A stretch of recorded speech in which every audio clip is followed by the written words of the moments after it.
How to post a 360 photo on Google Maps.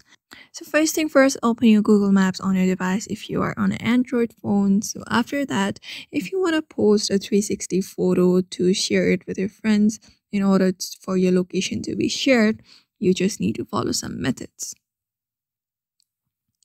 So if you're on your phone, just go to the Street View Studio, and there on the left, click on upload, and then select and drag or drop down the video of your 360-degree video.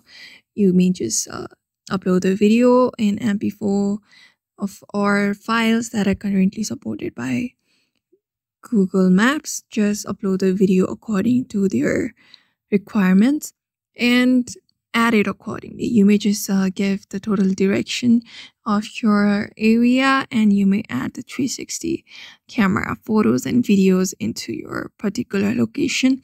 Tap on click on OK after that and review your video, and the other people should be also able to see the video or the photos whenever people try to come into your area or get into the area that you're trying to show in your Google Maps.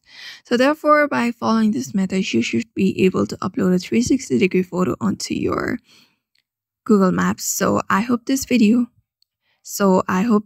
was helpful to you, and thank you for watching this video.